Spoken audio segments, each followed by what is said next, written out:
लक्ष्मीच्या पावलांनी या मालिकेच्या 4 डिसेंबरच्या भागामध्ये कला इकडे घरी आलेली असते आणि पाणी घेताना तिला अचानक आठवतं की आपल्या हाताला तर पोळला आहे. ज्यावेळी नयनाला वाचवत होती त्यावेळी तेव्हा आता कला दुसऱ्या हाताने आपले पाणी ओतून पाय धुते.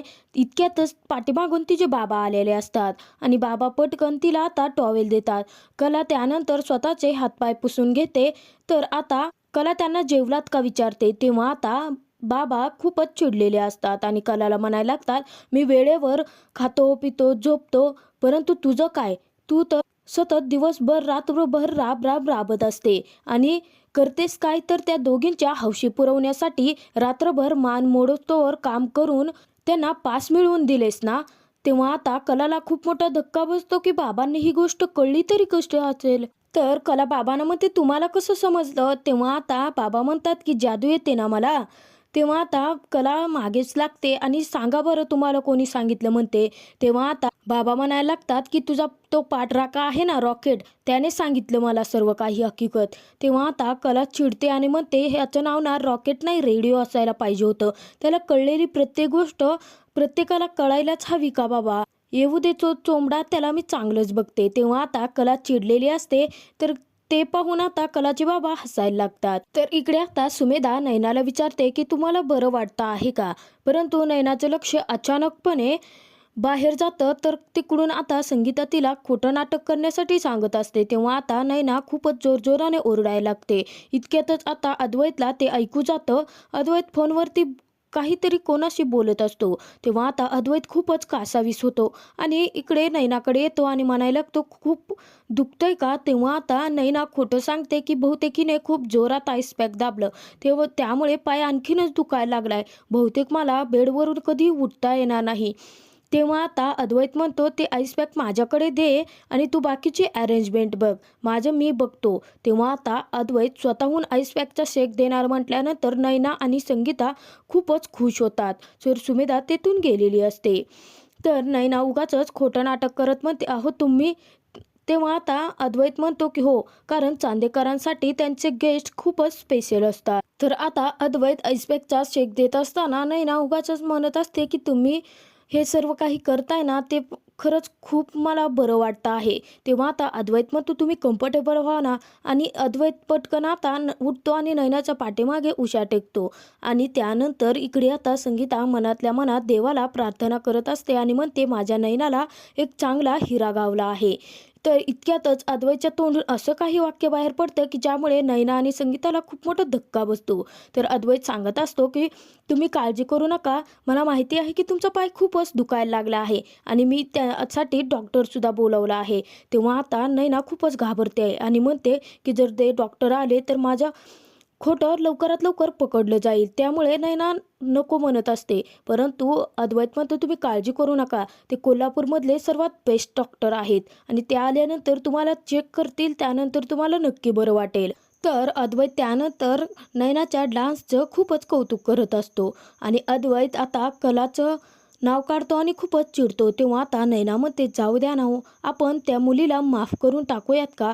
तेव्हा आता अद्वैत म्हणतो की तुम्ही दिसायला पण सुंदर आहात आणि त्याप्रमाणे तुमचं मनही खूप चांगलं आहे. तर अद्वैत आता नयनाची खूपच तारीफ करत असल्याने इकडे संगीता मात्र खूपच खुश होत जणू काही हवेतच उडाली असते. त्यानंतर नयनासुद्धा अद्वैतला म्हणत असते, तुम्ही सुद्धा खरंच खूप चांगले आहात. म्हणजे बघा ना, तुम्ही एवढे मोठे बिझनेसमॅन असून सुद्धा तुम्ही माझी इतकी फुलासारखी काळजी घेताय. खरंच थँक्यू हां सर. तेव्हा आता अद्वैत म्हणतो, नाही मला फक्त माझ्या नावाने हाक मारा. तेव्हा आता नयना म्हणते, माझं नाव नयना आहे. तेव्हा आता इकडून आता संगीता खूपच खुश असते आणि म्हणायला लागते की या महालाची आता माझी मुलगी राणी होणार. आता असंच सोफ्यावरती बसून ती फक्त ऑर्डरी सोडणार आणि त्यानंतर ती उठते आणि इकडून आता इशारा करत नयनाला आता चालून पाहण्यासाठी सांगते. तेव्हा नयना म्हणते, एक काम करू मी चालून बघू का? म्हणजे माझा पाय बरा झाला आहे की नाही ते समजेल मला. तेव्हा आता अद्वैत म्हणतो, ठीक आहे, परंतु तुम्ही त्या पायाला जास्त जोर देऊ नका. त्यानंतर नयना उठते आणि चालण्याचं नाटक करत उगाच अद्वैतच्या मिठीत जाते. इतक्यातच तिकडून रोहिणी आणि राहुल आलेले असतात. ते पाहून त्या दोघांनाही धक्का बसतो आणि ते हसायला लागतात. तर इकडे अद्वैतला मात्र काय करावं तेच सुचत नसतं. तर रोहिणी मोठ्यानेच ओ माय गॉड असं ओरडते. तेव्हा आता नैना आणि अद्वैत खूपच घाबरून जातात. तर इकडून आता काजू येत असताना अचानक सोहमचा धक्का लागतो आणि सोहम खालती पडतो. तेव्हा आता काजू चिडते आणि धक्का काय मारतोस रे म्हणते. तेव्हा आता सोहम सॉरी सॉरी म्हणायला लागतो. तर काजू म्हणायला लागते, लागलंय कोणाला, पडलंय कोण आणि सॉरी कोण म्हणतं. तर तिकडे आता रोहिणी जाऊन नैनाला म्हणत असते, तुला बरं वाटतंय का. तेव्हा आता नैना उगाचच दुखण्याचं नाटक करते. तेव्हा अद्वैत कासावीस होतो आणि म्हणायला लागतो, तुम्ही तुम्ही बसा ना, आराम करा पहिले. त्यावर आता रोहिणी म्हणते की तुला अजून कशाची गरज आहे का, म्हणजे तसं असेल तर सांग हा मला. म्हणजे मला माहिती आहे की अद्वैत तुझी खूप काळजी घेतो आहे, परंतु तरीही तुला कशाची गरज असेल तर मला सांग नक्की. तर इकडे आता काजू मग सोहमला म्हणत असते की तुला उठायचं नाही आहे का, मग बस तसाच. तेव्हा आता सोहम म्हणतो नाही नाही आणि तो काजूचा हात पकडून उठतो. त्यानंतर तर सोहम आणि काजू दोघेही वेगळे दिशेने जात असतात. सोहम अचानकपणे काजूला हाक मारतो आणि थांबवतो. तो म्हणतो की तुम्ही जाता तिकडून बाहेरूनच आलात ना, म्हणजे तुम्ही एका मुलीला पाहिलं का, येलो कुर्ता होता, ग्रीन ओढणी होती, केस मोकळे सोडले, कला कला नाव होतं तिचं. तेव्हा आता काजू चिडते आणि म्हणते की अजून अपमान करायचा आहे का. तेव्हा आता सोहम म्हणायला लागतो की अहो नाही, खरं तर ते आतमध्ये सुद्धा यायला तयार नव्हते, परंतु मी स्वतःहून तिला घेऊन आलो. खरंच हे सर्व काही माझ्यामुळं घडलं आहे. तेव्हा आता एक वेटर तिथून जात असतो. तेव्हा काजू आता त्या वेटरला सोहमला ज्यूस द्यायला सांगते. तर सोहम म्हणतो नाही नको थँक्स. तेव्हा आता काजू आता दादागिरी करते आणि म्हणायला लागते, पी स्वतःचं डोकं शांत कर आणि माझ्या डोक्याला उगाचच शॉट नको देऊ. गावात ना मला एक वेगळाच रिस्पेक्ट आहे, परंतु तुमच्या श्रीमंत लोकांची ना डोकी कायम सटकलेलीच असतात. मला भरपूर कामं आहेत असं म्हणून काजू तेथून जाते. तर अद्वैत सोहम स्वतःच्या मनाशीच म्हणायला लागतो, बापरे कोण आहे ही आणि कशी आहे ही. तर इकडे आता सरोज आणि काकू दोघेही बोलत इकडे अद्वैतच्या रूमकडे यायला निघालेले असतात. तर इकडे आता संगीता खिडकीतून डोकावून सर्व काही पाहत असते. सरोज अचानक संगीताला पाहते आणि म्हणायला लागते, एक्सक्यूज मी, तुम्ही कोण आहात. तर आता संगीता ज्यावेळी सरोज आणि अद्वैतच्या काकूला पाहते तेव्हा तिला खूप मोठा धक्काच बसतो. तर इकडे आता कला घरची सर्व काही कामं उरकायला लागलेली असते. ती भांडी घासत असते आणि तिला आता इव्हेंटमध्ये जे काही झालेलं असतं ते सर्व काही आठवायला लागलेलं असतं की अद्वैतने कसा कलाचा अपमान केला आणि त्यानंतर नैना स्वतःची बहीण असून सुद्धा तिने कलाला घरी पाठवलं. त्यानंतर अद्वैतच्या काकूचं बोलणं ते सर्व काही कलाला आठवायला लागलेलं असतं. इतक्यातच कलाचे बाबा येतात आणि तिथे कलाला मदत करू लागतात. तेव्हा आता कला म्हणते, बाबा राहू द्यात ना, मी करते. तर कलाला बाबा म्हणतात, काय झालं आहे. तेव्हा कला उगाचच खोटं सांगत म्हणते की काही नाही, दिवसभर खूप दगदग झाली आहे ना, त्यामुळे जरासे दमले आहे. तेव्हा आता अद्वैत बाबा म्हणायला लागतात की मला तर असं नाही वाटत, नक्की काय झालं आहे. तर बाबा कलाला म्हणत असतात की तू जा, उठ, आराम कर, माझं मी भांड्याचं बघतो. तेव्हा आता कला म्हणते की नाही बाबा, थोडीच भांडी राहिली आहेत ना, माझं मी घासते. आणि त्यानंतर बाबा म्हणत असतात की मला नाही वाटत की तू दमली आहे, नक्की काय झालं आहे. तेव्हा आता कलाला इव्हेंटमध्ये घडलेलं परत परत तेच तेच आठवायला लागलेलं असतं. तेव्हा आता कला म्हणते, काही नाही झालं आहे बाबा, आणि हे बघा भांडी झालीच आहेत ना, असं म्हणून कला तेथून आता भांडी घेते आणि उठून जाते. तर बाबा आता आश्चर्याने कलाकडे पाहायला लागतात. तर इकडे आता संगीता उलट अद्वैतच्या ताईला म्हणत असते की तुम्हाला काही हवं आहे का. तेव्हा आता सरोज म्हणते की ही खोली ही माझ्या मुलाची खोली आहे. तेव्हा आता संगीताला धक्काच बसतो. तर सरोज म्हणत असते, तुम्हाला काय हवं आहे, तुम्ही कोण आहात आणि इथे काय करताय हे मला सांगाल का. तर आता संगीताला काय बोलावं तेच सुचत नसतं. तेव्हा आता अद्वैतची काकू सरोजला सांगते की खालती जेव्हा डान्स करत असताना जी मुलगी पडली होती ना, त्यांच्या ते आया आहेत.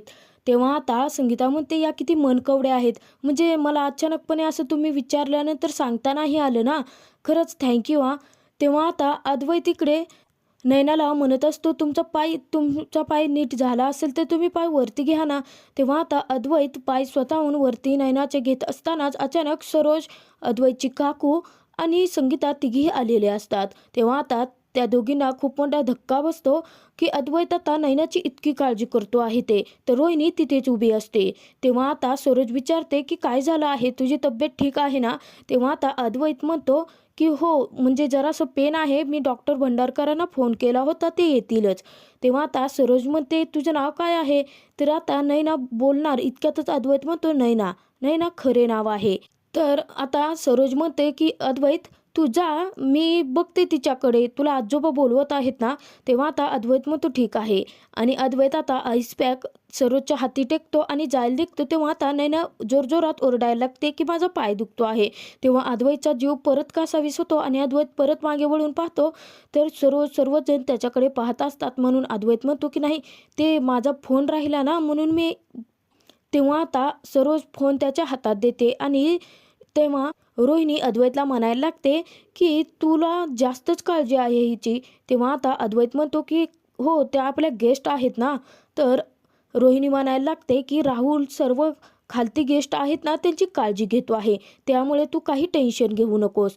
तर अद्वैत म्हणतो हो आत्या. आणि अद्वैत तिथून जात असताना संगीता म्हणते मम्मी नैनाची. तेव्हा आता अद्वैत ठीक आहे म्हणतो आणि जातो. तर आता नैना स्वतःच्या मनात म्हणायला लागलेली असते की अद्वैतच्या मम्मीने तर त्याला बाहेर पाठवला, तर त्याचा नंबर मला कसा मिळणार? तर सरोज आता आईस पॅक घेतलेला असतो तिने हातात. तर संगीता म्हणते द्या इकडे, मी करते.